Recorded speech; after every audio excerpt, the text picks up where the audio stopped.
हल्ली जिथे बघावं तिथे अगदी लहान मूलसुद्धा पटकन म्हणून जातो की मला स्ट्रेस आहे, मला डिप्रेशन वाटतं.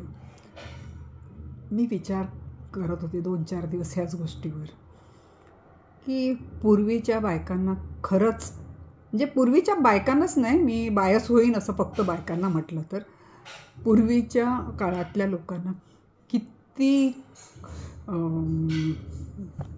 त्रासदायक जीवन होतं. आता आपल्याला सगळ्या प्रकारची उपकरणे आहेत, मशीन आहेत, हाताशी मोबाईल आहे, कम्युनिकेशन करता येतं, आपल्याला संवाद साधता येतो, कोण कुठे गेलं आहे, किती वाजता येईल, सगळं कळतं, गाडी किती वाजताची आहे.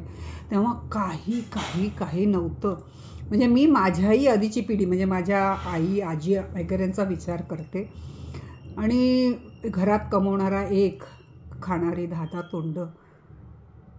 मग त्या लोकांना कधी स्ट्रेस हा शब्द ऐकलासुद्धा नाही. किती कठीण प्रसंग असायचे त्यांच्या जीवनामध्ये, भयानक कठीण प्रसंग असायचे. का स्ट्रेस नसेल तर असा मी 2 दिवस खूप विचार करत होते. मला वाटलं, बघा तुम्हाला पटतंय का बघा, बायका बहुतेक 99 बायका पुरुष सगळे बहुतेक कामं हाती करायचे मशीनच्या मदतीशिवाय. कपडे धुताना घसा मशीन कपड्याला ब्रश मारायचे, चादरी गोधड्या करायचे, तेव्हा धोपाटणं. आताच्या मुलांना ते माहीतही नसेल धोपाटणं हा काय प्रकार आहे. धोका पण म्हणायचो, काही लोक धोपाटणं म्हणायचे. ह्याने तो कपडा बदडून काढायचे. भांडी आणि भांडी बहुतेक सगळी तांब्या पितळीची होती. घास घासावी लागायची.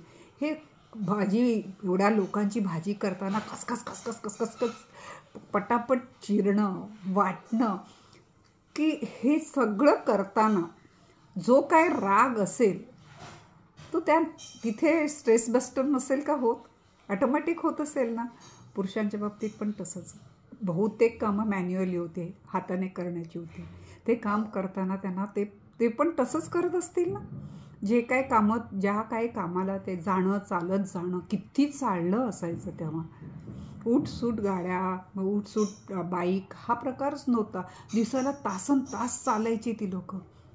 मग ह्याच्यातून नसेल का त्यांचा स्ट्रेस हे होणार. स्ट्रेसला आपण, मला वाटतं आधुनिकीकरण करताना खूप वेळ आपला उरायला लागला आहे. ह्याचं कारण आहे, ह्याचं उपकरण आहे, त्याचं हे आहे, काही आणायला अगदी घरातून बाहेर पण पडायची गरज नाही, बसल्या मोबाईलने मागवा, सगळं आहे. मग उरलेला वेळ कुठे जातो. मग स्ट्रेस आपण ओढून घेतो. मग काय करतो आपण, नको असलेले सगळे मोबाईलचे चाळे घेऊन बसतो, सगळं नको असलेले वाद वाढवतो, नको असलेल्या अर्थ काढतो. हे मलाच टोचून बोललेलं आहे का, माझ्याच बाबतीत बोललं आहे का, माझ्याच घरातलं हे असं आपण बैल मुझे मार करतो आणि आपण स्ट्रेस वाढवतो. मला असं खूप वाटतं. आताच्या कशाला, मला स्वतःला, मला वाटतं 20 वर्षापूर्वी कपडे अगदी घसा ब्रश मारून धुतले असेल, आणि बालदीतून असं अगदी झळझळ विकळे केलं असेल.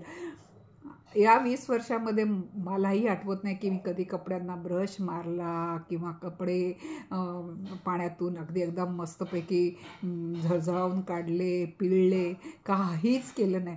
खरंच त्या पिळण्यानं, रागाने पिळण्याने कधी त्याच्यात पण आपलं खरंच स्ट्रेस जायचा असं मला मनापासून वाटतं. भांडी जेव्हा आपण घसघसून घासतो, कधी आजही भांडी घासताना कधी रागात असलो थोडासा आवाज होईल, पण भांडी घासून झाल्यावर भांडीतला जसा मळ जातो, आपल्या मनातला पण मळ जातो. कारण कुठेतरी आपण ॲक्टिवली काम करतो आणि पूर्णपणे त्याच्यावर कॉन्सन्ट्रेट होतो. आपल्या मनातले विचार तिथनं थोडेसे निगेटिव्ह विचार निघून जातात आणि मग आपण पुन्हा सकारात्मकताकडे, आयुष्याच्या आनंदाकडे येतो असं मला वाटतं. तर आपण पुन्हा थोडं मॅन्युअल वर्क करायला घ्यायला पाहिजे ना. तुम्हाला काय वाटतं नक्की मला सांगा.